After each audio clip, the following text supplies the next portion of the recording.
अस्सलाम वालेकुम रहमतुल्लाहि व बरकातुहू। उम्मीद करती हूँ आप सब ठीक ठाक होंगे। आज हम लोगों ने अपने तीसरे बाब का 5th चैप्टर मस्जिद नबी सल्लल्लाहु अलैहि वसल्लम इसकी रीडिंग स्टार्ट करनी है। आप सबको पता है ना कि मस्जिद नबी जो थी वो मस्जिद नबी कौन सी मस्जिद थी। जब आप सल्लल्लाहु अलैहि वसल्लम हिजरत करके मदीना आए थे मक्का से, तब उन्होंने वहाँ पर एक मस्जिद बनवाई थी। उस मस्जिद को मस्जिद नबी कहते हैं। चलिए अब हम लोग इसकी रीडिंग स्टार्ट करते हैं।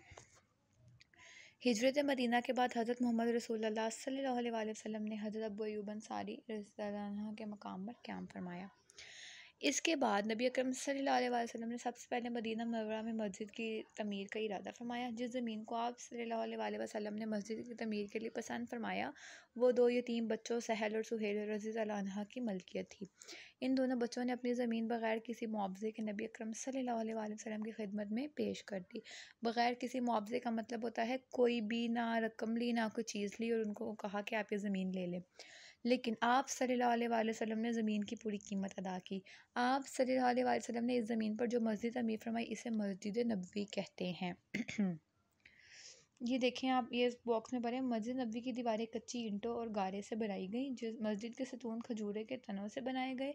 छत खजूर के पत्तों और शाखों की थी। फर्श भी कच्चा था। मस्जिद के 3 दरवाजे बनाए गए। ये मस्जिद ऐसी बनाई गई थी। और नीचे आप देख रहे हैं ये अब इस दौर की मस्जिद है। अंसार और मुहाजिरीन में से तमाम सहाबा कराम रिज़वान अल्लाह ताला अलैहिम अजमाइन मस्जिद के तमीर में शरीक हुए। ख़ुद नबी अकरम सल्लल्लाहु अलैहि वसल्लम ने इनकी साथ तमीर में हिस्सा लिया। नबी अकरम सल्लल्लाहु अलैहि वसल्लम ने उम्महातुल मोमिनीन रज़ियल्लाहु अन्हा के लिए मस्जिद से मुत्तसिल चंद हुजरे भी तमीर फरमाए कि जौन सी उम्महातुल मोमिनीन मतलब जो हम मुसलमानों की माएँ थी वसल्लम की बीवियाँ, उनके लिए मस्जिद के साथ हुजरे भी बनवाए।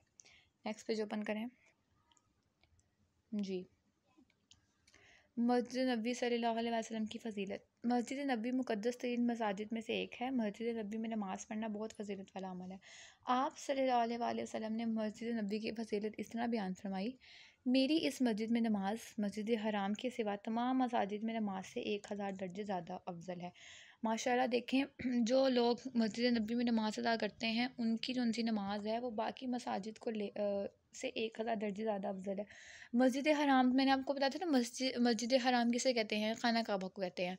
तो खाना काबा की फ़जीलत मस्जिद नबी से कम तो हो नहीं सकती, इसलिए उन्होंने कहा है कि मस्जिद हराम के सिवा उस मस्जिद को छोड़ के बाकी मस्जिद में नमाज़ पढ़ने से 1000 गुना बेहतर है। ठीक है। नबी अकरम सल्लल्लाहु अलैहि वसल्लम का रोज़ा मुबारक भी मस्जिद नबवी में है। हज के लिए जाने वाले लोग मस्जिद नबवी और रोज़ा रसूल सल्लल्लाहु अलैहि वसल्लम की ज़ियारत भी करते हैं। मस्जिद नबवी में एक मुकाम रियाजुल जन्ना है। आप सल्लल्लाहु अलैहि वसल्लम ने फरमाया, मेरे घर और मेरे मिंबर के दरमियान की ज़मीन जन्नत के बागों में से एक है। मस्जिद नबी सल्लल्लाहु अलैहि वसल्लम की तलीमी, माशरती और तारीख़ी अहमियत। इस्लाम की पहली दरसगाह सूफ़ा भी मस्जिद नबी में ही कायम की गई। नबी अकरम सल्लल्लाहु अलैहि वसल्लम ने मस्जिद के साथ गरीब और नादार मुसलमानों के क़याम और तलीम के लिए एक चबूतरा बनवाया जो सूफ़ा के नाम से मशहूर हुआ। यहाँ सहाबा कराम रज़ियल्लाहु अन्हुम हर वक़्त आप सल्लल्लाहु अलैहि वसल्लम की खिदमत पर मामूर रहते थे और दीन की तलीम हासिल करते थे। ये सहाबा असहाबे सूफ़ा कहलाए। मस्जिद नबवी इस्लामी रियासत का अहम मरकज़ बनी। ये मुसलमानों के लिए इबादत गाह के साथ साथ एक तरबियत गाह भी थी। यहाँ मुसलमानों को दीन इस्लाम की तलीम दी जाती थी। नबी अकरम सल्लल्लाहु अलैहि वसल्लम अहम मामलात पर सहाबा कराम रज़ियल्लाहु अन्हुम अजमाइन से मुशावरत फरमाते।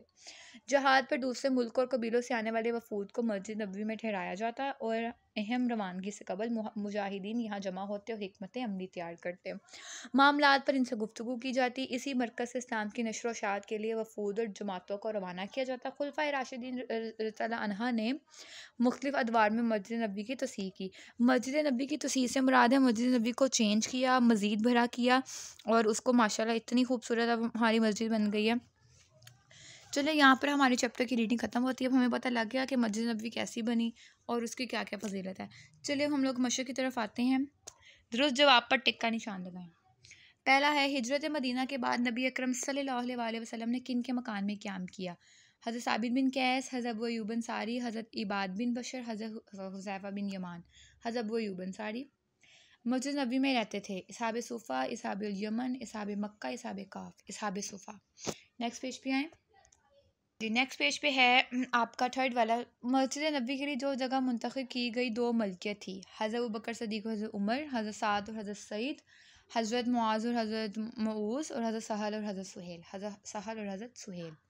नबी अकरम सल्लल्लाहु अलैहि वसल्लम ने मस्जिद नबी से मुत्तसिल तमीर फरमाए, शिफा खाने, चबूतरे, हुजरे, मुसाफिर खाने, हुजरे। इस्लाम की पहली दरसगाह है मस्जिद अक्सा, मस्जिद नबी, मस्जिद कुबा, मस्जिद बिलाल। पहली मस्जिद जो है वो मस्जिद कुबा है और पहली दरसगाह में मस्जिद नबी आता है, क्योंकि पहली दरसगाह बनी थी सुफ़ा और सुफ़ा बनी थी मस्जिद नबी के अंदर, तो मस्जिद नबी पे ही टिक करेंगे। अगर आपसे कोई पहली मस्जिद का पूछे तो आपने मस्जिद कुबा कहना है, ठीक है। मुनासिब अल्फाज की मदद से खाली जगह पुर करें। मस्जिद नबी सल्लल्लाहु अलैहि वसल्लम, मस्जिद नबी की डैश में नबी करीम सल्लल्लाहु अलैहि वसल्लम शरीक हुए। तामीर, यहाँ पे आएगा तामीर, मैं लिखती हूँ आप देख लें। तामीर, तामीर होता है बनाना। नबी अकरम सल्लल्लाहु अलैहि वसल्लम ने डैश की पूरी कीमत अदा की। ज़मीन, वो हमने पढ़ा था ना बच्चों से, बच्चों ने कहा था कि आप फ्री में ले लें, लेकिन आप सल्लल्लाहु अलैहि वसल्लम ने उसकी कीमत अदा की क्योंकि वो 2 या 3 बच्चों की मलकियत थी। मस्जिद नबी की तमीर में डैश शरीक हुए सहाबा कराम, मैं यहाँ पे बाहर लिख देती हूँ ताकि आपको सही शो हो जाए। सहाबा, सहाबा कराम जी। उसके बाद है मस्जिद नबवी में नादिर और गरीब मुसलमानों के क़याम और तालीम के लिए डैश बनाए गए चबूतरे। ये भी हमने चैप्टर की रीडिंग में पढ़ा है। चबूतरे, सॉरी सॉरी सॉरी, चबूतरे गलत हो गया, मैं इसको दोबारा लिख देती हूँ। चबूतरे,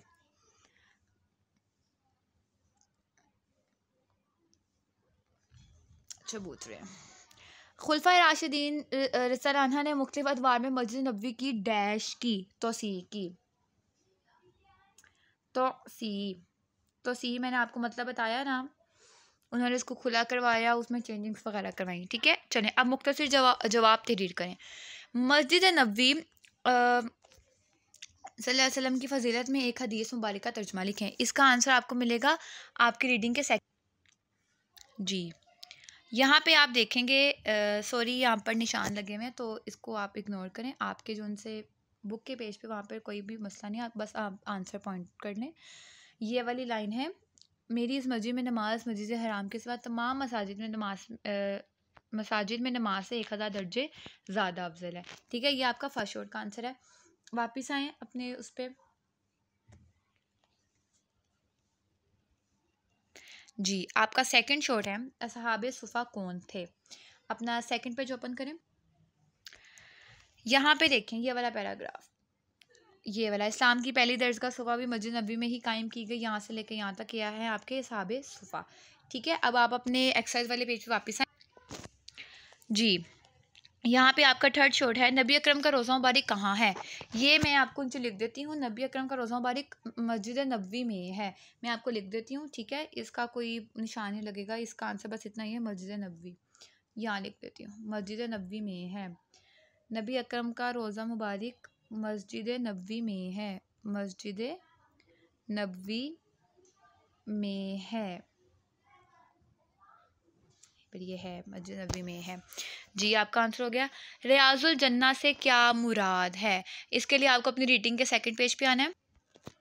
रियाजुल जन्ना जी, यहाँ पे ये देखें, मस्जिद नबी में एक मुकाम रियाजुल जन्ना भी है। आप सल्लल्लाहु अलैहि वसल्लम ने फरमाया मेरे घर और मेरे मिंबर के दरमियान की ज़मीन जन्नत के बागों में से एक बाग है। ये आपका हो गया शॉर्ट। अब वापस आए अपने एक्सरसाइज वाले पेज पे जी। आपके शॉर्ट कंप्लीट हो गए हैं। अच्छा बच्चों गौर से सुने, मैं आपको इंपॉर्टेंट शॉर्ट के निशान लगा देती हूँ। मस्जिद नबवी की फजीलत के बारे में हदीस, असहाबे सुफ़ा और रियाजुल जन्ना, ठीक है। अब आ जाएँ लॉन्ग की तरफ। मस्जिद नबवी की फजीलत के बारे में आप क्या जानते हैं, इसके लिए आपको अपने चैप्टर के फर्स्ट पेज पे आना। यहाँ पर सबसे पहले तो आप बच्चों क्या करेंगे, ये फर्स्ट वाला पैराग्राफ लिखेंगे, ये है आपकी मस्जिद नबवी की डेफिनेशन, ठीक है। ये बहुत ज़रूरी है, ये आपको आना चाहिए। उसके बाद फजीलत के लिए नेक्स्ट पेज ओपन करें। नेक्स्ट पेज पे बिल्कुल फर्स्ट पैराग्राफ जो है यहाँ से लेके यहाँ तक वो है फजीलत का, ठीक है। फजीलत का यहाँ से लेके यहाँ तक, ये याद करने में आपको मसला नहीं होगा क्योंकि इसमें आपके 2 शॉट कवर हो जाएंगे। थोड़ी सी लाइन्स हैं जो आपको याद करनी पड़ेंगी, बस फर्स्ट पैराग्राफ को आप बहुत अच्छे तरीके से याद कर लेना। ये आपका फर्स्ट लॉन्ग हो गया। अब वापस एक्सरसाइज वाले पेज पर आएँ जी। सेकेंड लॉन्ग है आपका मस्जिद नबी की माशरती और तरीक़ी अहमियत वाज़िया करें। इसमें सबसे पहले आप वही वाला पैराग्राफ लिखेंगे, मस्जिद नबी वाला। मैं दोबारा हाईलाइट कर देती हूँ, फर्स्ट पेज ओपन करें। वो इंपॉर्टेंट है बहुत पैराग्राफ, ठीक है। आपसे डेफिनेशन भी पूछी जा सकती है और आप इन दोनों लोग में भी आप सबसे ऊपर ये लिखोगे तो ये आप एक दफ़ा याद करोगे, आपको याद हो जाएगा, ठीक है। ये लिखना है। उसके बाद नेक्स्ट पेज ओपन करें, ये वाला तलीमी और माशरती ये अहमियत, यहाँ से लेकर यहाँ तक, ठीक है। सेकंड इसका फर्स्ट वाला पैराग्राफ तो आपका शॉर्ट हो गया, दूसरे वाला पैराग्राफ आपको याद करना पड़ेगा। चले मैंने आपको इम्पोर्टेंट शॉर्ट भी बता दिया और आपको मैं लॉन्ग भी बता देती हूँ। शॉर्ट दोबारा सुन लें, ये वाला है, ये वाला है, ये वाला है और लॉन्ग दोनों हैं। तो आपने चैप्टर की अच्छे से तैयारी करनी है। आई होप आपको सब समझ आ गया। आप सब अपना ख्याल रखें। अल्लाह हाफिज़।